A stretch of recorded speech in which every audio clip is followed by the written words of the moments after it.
Welcome to the Human Capital Innovations Podcast, your go-to source for personal, professional, and organizational growth and development. We hope you tune in often for all things people management, organizational development and change, organizational leadership, and social impact related.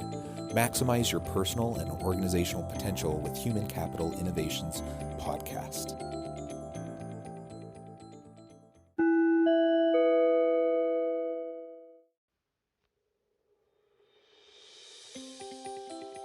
Welcome to the Human Capital Innovations Podcast. In this HCI podcast episode, I talk with Michael Liou about the latest trends and developments related to AI in the workplace.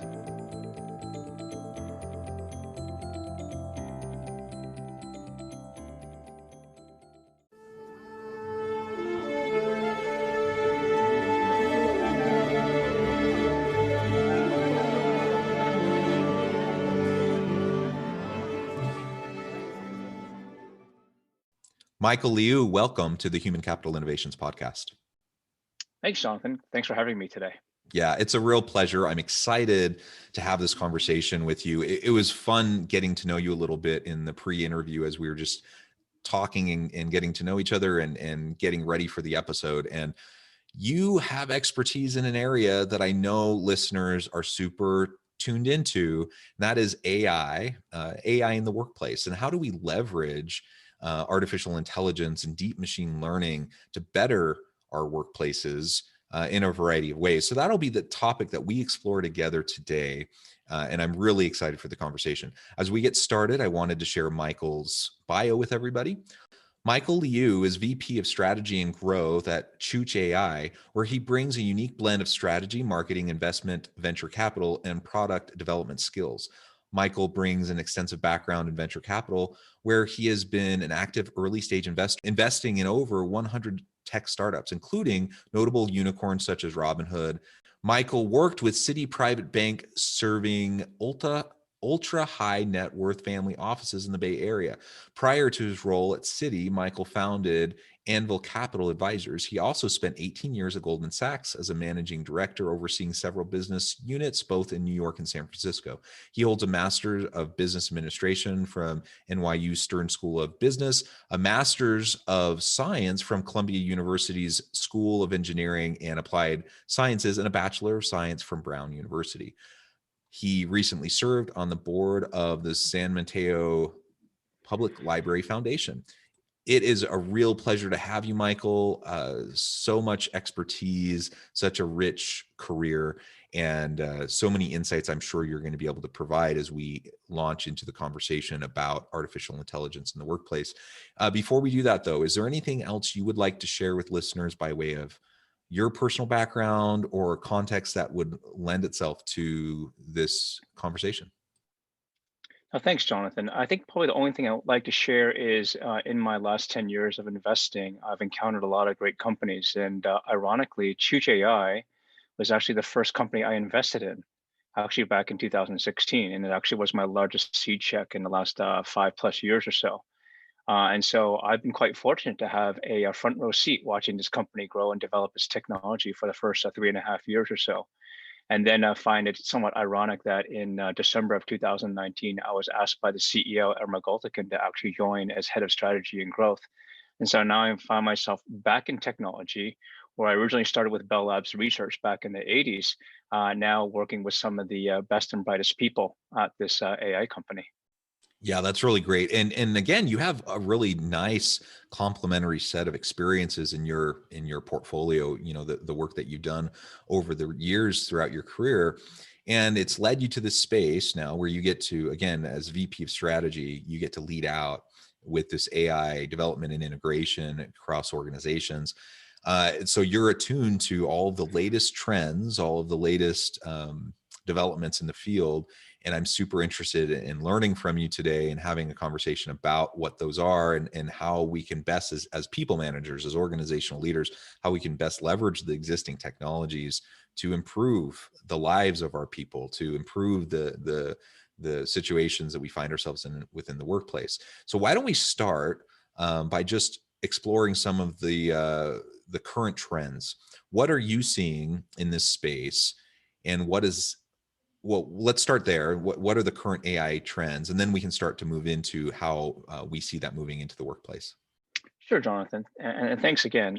So when we think about our capabilities as a visual AI company or computer vision, we understand that there are still some bottlenecks out there in terms of the development cycle. And what this company has done is kind of really shortened that cycle in terms of generating data sets and generate these computer vision models, but also putting them out on edge devices. And that means that the compute is actually happening right on the factory floor, right in the warehouse, right in a retail outlet, where we can maintain really accurate and high speed predictions, if you will, and at the same time maintain that privacy and protection of data, which is really, really important. This is a trend that we've seen across all industries. And then second, if you think about visual AI as a sensor, right, we can actually enhance human productivity, reduce risk, and increase yields by kind of replacing some of the more tedious and manual tasks that humans have to go through every single day, and then allowing those humans to potentially perform higher level functions. So imagine an assembly line of bottles that are coming through and using machine vision to detect the defects on caps and labels, right? Well, if we can kind of automate that, we can potentially retask people to do more complex tasks versus just looking endlessly at a line of bottles looking for defects, as an example. Or imagine a Can I warehouse just comment on situation. that? As Mhm. one back a lifetime ago, back when I was young and saving up money to go to college, I spent my time on an assembly line in a factory, so I've had some of that experience. It's not a pleasant job. It's very tedious. It's mind numbing work. Time moves so slowly. If you want, to leverage the potential of people, having them doing those kind of manual menial tasks day in and day out is not the best way. And so I just wanted to note really quickly, because you made the comment, like these technologies, I know people get afraid, they fear AI because they worry about displacement of workers, they worry about automation and the loss of jobs. And certainly there will be tasks and even some jobs and perhaps even some professions that are replaced by machines. But there's going to be so many more opportunities that are created, and new jobs, new tasks, new roles that are going to be created because of the technology, just like we've seen at every stage of the industrial revolution. And as we talk about being in this being industrial revolution 4.0, yeah, we're going to have certain jobs that go away. We're going to have certain tasks that go away, but to the betterment of the workers, ultimately, as we reskill and upskill and do more complex things that are more interesting and engaging and ultimately more fulfilling, we'll be able to thrive more, I think, as people in the workplace. So that's just a quick comment I wanted to make, because I really do think that that's an important benefit to everything that we see coming down the pipeline with AI, machine learning, automation, and such. Absolutely, Jonathan. As a matter of fact, one of the other advantages that computer vision can provide is that degree of consistency and uptime. So imagine a warehouse scenario or an airport scenario where we're trying to look for people who are wearing the appropriate safety gear or looking for people of interest. The human being, right, when they're focusing on these tasks, can be efficient up to a certain point. And then thereafter, fatigue can potentially set in. You might be texting your friend, you might have to eat lunch or go to the bathroom, whereas a camera outfitted with the appropriate, accurate computer vision models can tirelessly continue to perform those menial tasks and also aggregate that data too, right? And that data can be stored and analyzed for future analysis. So if you're in a workplace, let's say a warehouse, and you want to demonstrate a culture of safety and compliance, and you can count how many times people wearing their hard hats and ensuring people wearing their safety vests and detecting any smoke or fire when it's very, very early stage, you're going to have fewer accidents. You're going to decrease the risk for workers in the workplace. And ultimately, you're going to be able to decrease frequency and severity. And if that can be demonstrated to an insurance company, there is a significant chance you can reduce the amount of premium that you pay to the insurance company of workers' compensation. So there is a real ROI here, not to mention the cultural and safety indemnity and long-term and short-term disability benefits that come along with that reduction of risk. Yeah, absolutely. And the risk management component uh, is one that I have to admit, as people talk about the benefits of AI, that's not the first thing that most people start to talk about, and it's not the first thing I usually think about.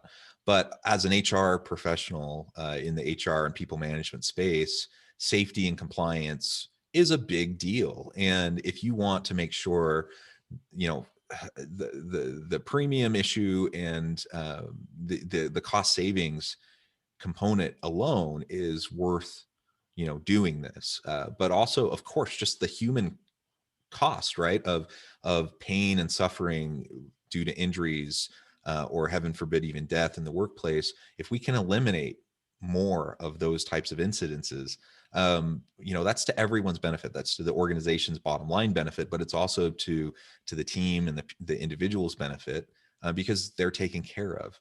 And safety and compliance is a really tough nut to crack. I think anyone who works in that space knows how difficult it is. And best intentions don't mean much of anything, if you don't actually have the systems and processes in place to make sure that your people are kept safe, and they are complying with the rules and the regulations. And so having the AI to assist you, like you're describing, will be a really huge benefit to organizations, not just to the bottom line, but like you said, to the culture of safety, to the culture of not just physical safety, but we want psychological safety in the workplace. We don't want people fearing, how they're going to be taken care of at work. We want to take that off the table. We want that to just be a given, that people are safe, people will be taken care of.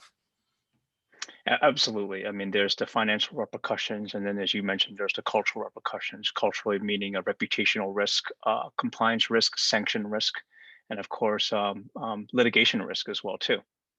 Right. So why open yourself up if some of these near misses or behaviors can be tracked and potentially buttoned down so that you reduce the risk overall? It could be something as simple as detecting puddles or slippery surfaces before someone falls down, to sending an alert to someone who's on a ladder who should be wearing a safety harness before they ascend the ladder. Right. Everyone likes to save time, but you should also make sure that people aren't texting while they're driving a forklift, right? Or texting when they're near a earth mover moving around on a commercial work site. So there are many applications of computer vision that seem somewhat innocuous, but when you add them all up, actually can lead to a greater culture and environment of safety and lower risk. Yeah, I love it. And man, I've just heard, I'm sure you have too. I've heard so many horror stories of people who are just, again, they're cutting corners, not because they're lazy. Usually they're cutting corners because they're trying to be efficient. They're trying to move more quickly. They're trying to produce for the company. Right. And a lot of times there is performance pressure being put on them. And so, if they have to, harness up, and they're like, it's just a really quick thing, I can just jump on real quick, and I'll be up and down, and if I have to harness up, it's going to take more time. And so they just want to do it quickly. That kind of thing, those types of incidences happen all the time. And they're so avoidable, not just because you have someone monitoring and people know that they're monitored and then they get the alerts like you're describing, but it holds management accountable too, to not put undue pressure on time and efficiency when it is sacrificing safety, right? Because oftentimes when I've gone into organizations and I've seen, a poor safety record, it's usually a dual problem. I mean, there's some training issues usually that have to be put in place. There's some processes that need to be fine-tuned, to make sure that people know, what they need to be doing, how and when, and all of that. But usually there's also a cultural component due to the pressure being put on the workers by administrators that is unsustainable, and it leads to people cutting corners. And those safety corners in the long run are going to be very much more detrimental to the success of the organization than if they just take a couple extra minutes to practice those safety procedures. So as you're describing, this visual component, it's an extra layer, it's an extra mechanism to ensure that you're holding everyone accountable, that you're making sure that everyone is taking safety very, very seriously. What are some of the other trends that you see out there right now and that your organization is working with in relation to AI in the workplace?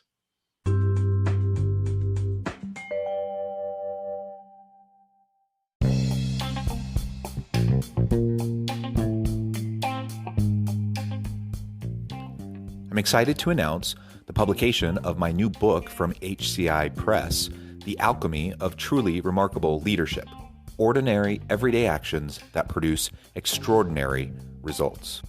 Consider how the nature of work has shifted over the past 50 years. With increased globalization, rapid technological advancement, and the shift in economic composition, the average job of today looks very different than the average job of 50 years ago. What will the jobs and organizations of tomorrow look like?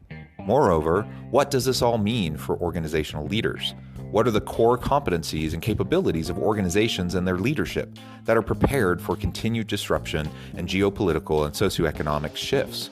Regardless of what the future holds, increasingly, leaders need to be socially minded, data-driven, decisive, champions of talent, and disruptors of the traditional notions of leadership, teams, organizations, and work.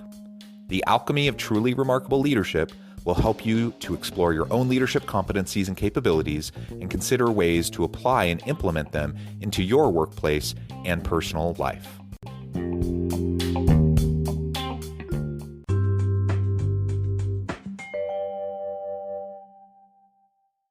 I would say that safety and security in the workplace is certainly paramount because every industry has a warehouse, or every industry has a logistics staging center, right? And if you think about the trends in retail, with omni-channel kind of being here to stay, um, you've got more pressure to build these logistics centers and these fulfillment warehouses. So there is this kind of breakneck speed to build out this infrastructure, which means more and more people will be entering to the workforce that will be exposed to these dangers.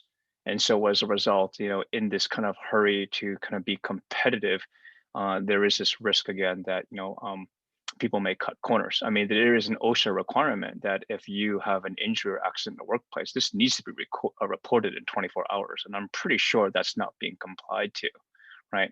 And you might be able to get away with cutting corners every single day, but all you need is that literally 1% chance to come to fruition where there's a death or dismemberment, and it just ruins everything. It ruins morale, increases risk. There's a ton of paperwork that needs to be fulfilled. And so again, ensuring that there's this compliance and culture of safety, I think is paramount. And this goes for the construction industry as well, where you could argue there are even more dangerous jobs like roofing, as an example, which have some of the highest risks out there, or jobs in slaughterhouses, which are also very, very risky as well. But we've also focused on public safety. And so there's a little bit of overlap. So in addition to detecting PPE equipment in the industrial workplace, we've also developed models for things like smoke detection, fire detection, fall detection in the public areas, nursing homes, hospitals. These, I think, and we've also developed a weapons detection too, handgun, knife, and rifle. And if one's able to detect these anomalies earlier, then potentially emergency response can be activated more quickly and render aid or help a little bit more expeditiously on site. So imagine a mall where you typically have video cameras everywhere and 3 people sitting in the security room looking for events that don't happen. It might be better if they could actually be walking the premises and having the AI to say, hey, there's a fight breaking out in front of Macy's, or hey, there's a slippery surface in front of JC Penney. Someone better mop that up before they crack their skull, and then sue the mall operator, as an example. So I think public safety is also another area, and this blends into the overall arching theme of smart city, right? Can we enable computer vision to help our cities safer, right? Ensuring that people are not driving and using mobile phones at the same time, making sure they have their seatbelts on, detecting any areas where there might be a violence breaking out, or there may be a fire or smoke breaking out. right? The current state of technology for detecting smoke and fire indoors is thermal sensors and smoke detectors. Well, in a 30-foot ceiling warehouse, those flames need to be pretty big before they start setting those things off. What would happen if we could actually use computer vision to detect smoke and fire at a much earlier stage? You might be able to prevent, a full-blown conflagration and a three-alarm response from the fire department. You might be able to put it on your own or elicit a smaller response and be a little bit more preventive. Now, I must caution that these technologies aren't regulated. Obviously, smoke detectors and heat sensors are regulated and do provide a very, very good level of safety.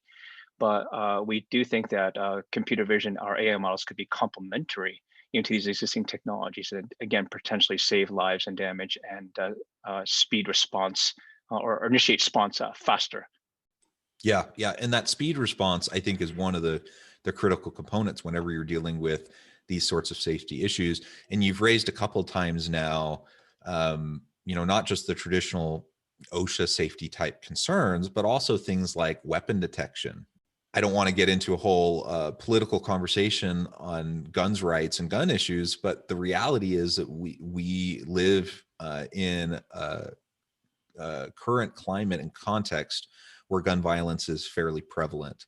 And so if you can have this type of technology utilized in order to recognize when there's a threat, and have quick, rapid response to that threat, think about the potential number of lives that can be saved. And some of these incidences, we hear about. There's one, what was it, just a couple weeks ago in Colorado, we had another incident, right? And so if you can utilize this type of technology, I think it's a really great opportunity to provide that level of safety and security for people.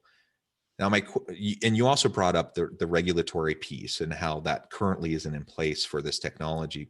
My next kind of thought feeds off of that comment, and that is, what are some of the ethical considerations that we need to really be thoughtful about and careful about as we're integrating more of these AI technologies into the workplace, or really into our communities at large?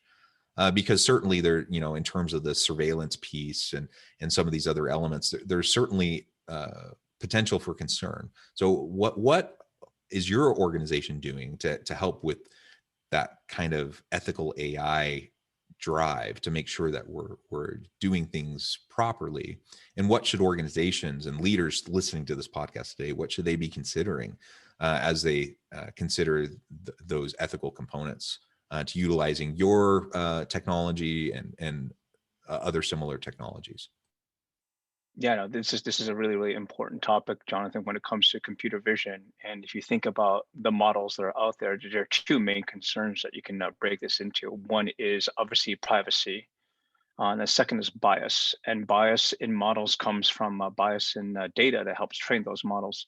So that's really, really important. And when people talk about bias, they primarily focus more on the facial recognition aspects. So it's known that a lot of some of the public models that are out there have biases towards people of color, people who are Asian of descent, as an example. And so people have to kind of go back to the drawing board, right? And if they're going to use facial, they need to use it in a much less biased manner. So that's one concern. Second is the privacy issue, in the sense that most stores have camera monitoring systems already, and those videos are actually being digitally stored already.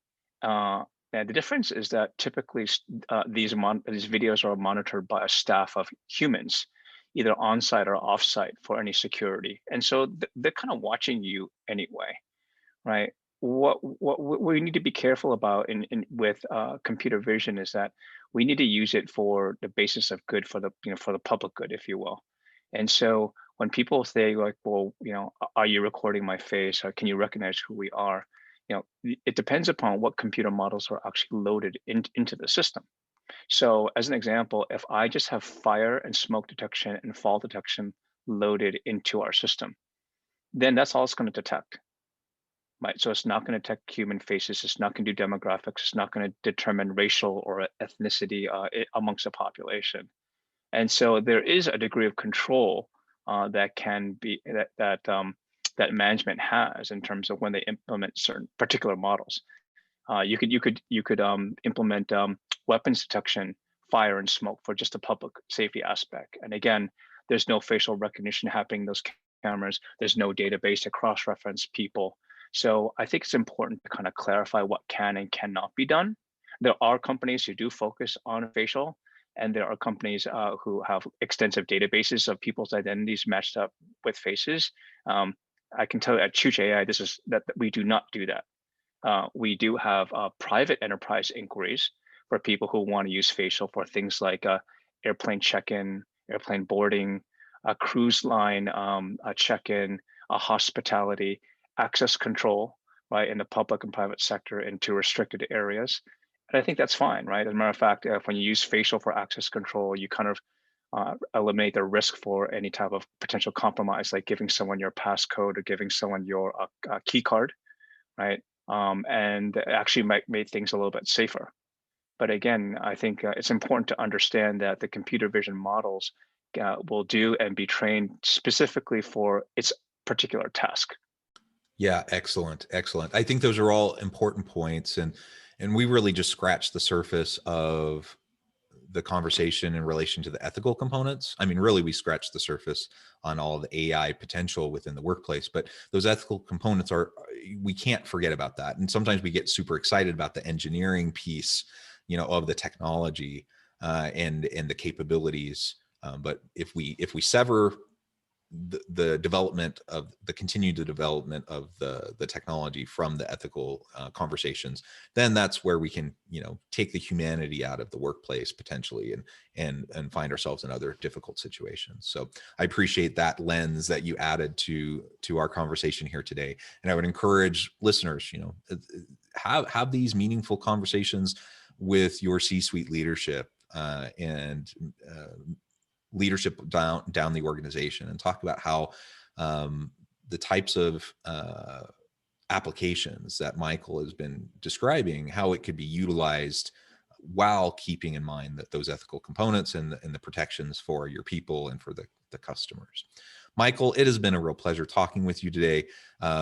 I do want to be mindful of your time. I recognize you're very busy and we'll need to move on to the rest of your day. But before we close, I wanted to give you a chance to reach out or to share with listeners how they can get connected with you, find out more about your organization and how you can benefit them, and then give us the final word on the topic for today.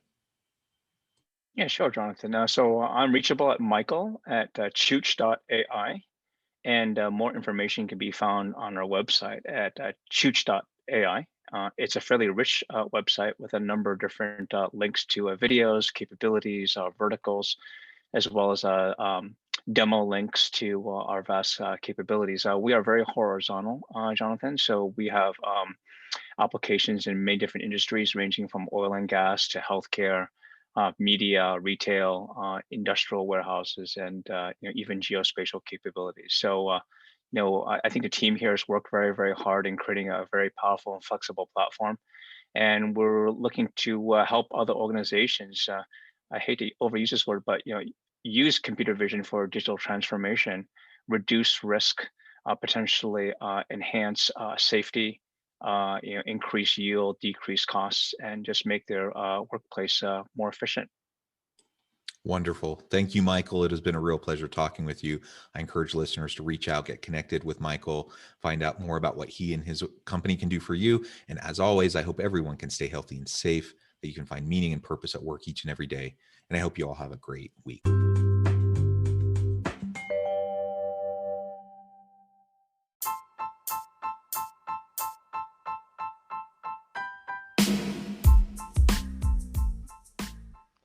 We are excited about the launch of HCI's new magazine, Human Capital Leadership. Human Capital Leadership is a free, interactive e-magazine designed to help individuals, leaders, and organizations find innovative approaches to maximize their human capital potential. We will be publishing issues quarterly in August, November, February, and May. Check out the first issue and let us know what you think.